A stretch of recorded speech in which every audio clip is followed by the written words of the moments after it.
I'm Michael Toscano, and this is First Light, the first look at a new day for most of us gathered together in sound. There was a lot of tension on Capitol Hill last night, the House staying in session for many hours past the time they normally would adjourn for the day because they wanted to finish up work on a couple of important pieces of legislation because they don't want to be in the building today. They've been told by the security people, we need to close the place down because there's a threat from the QAnon community. We've received some credible threats. This is a day of particular significance. They believe that this is the day that former President Trump is supposed to be inaugurated for a second term. We want to find out what the heck is going on there and get some perspective on this as we're joined now by Dr. Alex Del Carmen, who heads up the School of Criminology, Criminal Justice, and Strategic Studies at Tarleton State University in Fort Worth. Do we call you professor or doctor? You can call me either one. All right. Professor Dr. Del Carmen, thanks for being with us on First Light. Thanks for having me. What, for instance, would the FBI be doing to try and see what they can find out about this and develop some kind of a plan to protect the Capitol?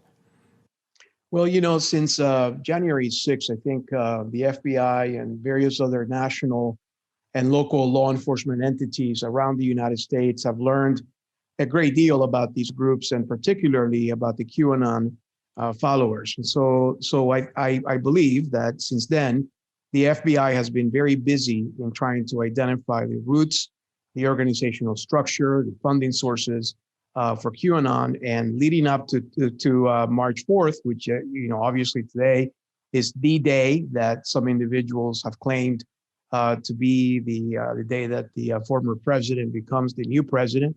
And so by virtue of that, the FBI is likely engaging in what we call social media sweeps, which essentially involves the idea of identifying possible chatter, identifying exchange of information, logistical information about these groups, where they're going to get together, what time they're going to meet, and then also trying to get intelligence through other venues in order to be able to react accordingly.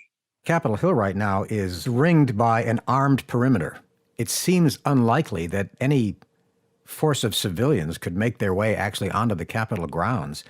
So, how important is that threat really? Well, the threat is valid, and I think the threat is real.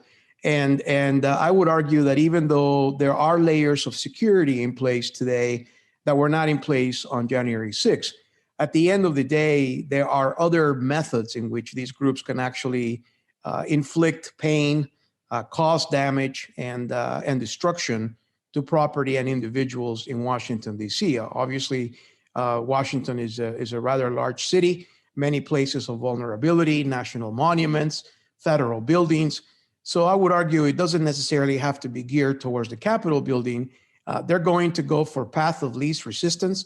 They're going to engage possibly in some sort of a cyber attack as well. So their possibilities are limitless. And the FBI and those of us in the security industry cannot afford to sit back and just look at the perimeter of the Capitol building and say, we've have enough soldiers out there right now that we don't have to worry about somebody driving a truck into the Capitol building or engaging in a riot-related activity. So the possibilities for those that have the intent and the capability are limitless. Is it better to have a show of force, bring the weapons out, bring some heavy equipment out?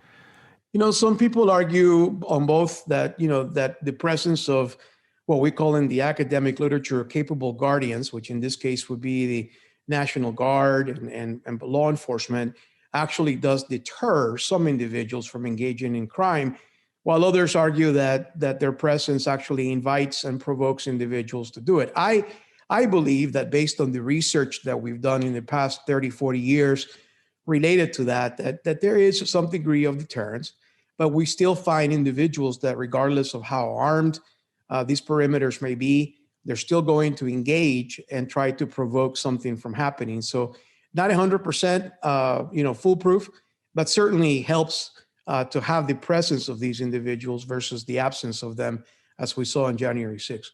So the House had to cancel votes that were scheduled for Thursday and decided to just stay in session late last night to get some work done on some major pieces of that the House Democrats were particularly trying to get through. I'm wondering psychologically, is that a win for the people who are trying to disrupt things? Well, one day out of 365 days a year may not necessarily be a trend, right? While at the same time, putting these folks in, our legislators in harm's way once again on such an important day as it relates to some of the chatter and intelligence that the federal agencies have received, I think is the prudent course of action. Having said that, I don't think this is going to be a permanent threat, meaning that there's going to be disruption to our government on an ongoing basis. But I do believe that the FBI and the other federal agencies must have had enough intelligence to suggest that today there would be a credible threat to the lives of the individuals inside the Capitol building, and go to that measure of asking our legislators to simply not be there. So they're talking about an identified militia group. Now, we don't have a lot of the information from the Capitol Police that they gave to members of Congress about this intelligence showing a possible plot to breach the Capitol by a militia group. Now, is QAnon considered a militia group? Because they seem fairly loosely organized. We have not heard from Q since the new president was inaugurated, and all the things that he had said and his believers thought were going to happen. None of that happened. None of it was true.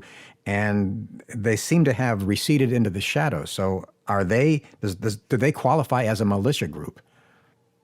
That's a really good question. I would argue that the strength of QAnon is the fact that it's a mystery and it's also anonymous, right? So the fact that it's so mysterious that we haven't heard from Q since the new president was elected or was inaugurated.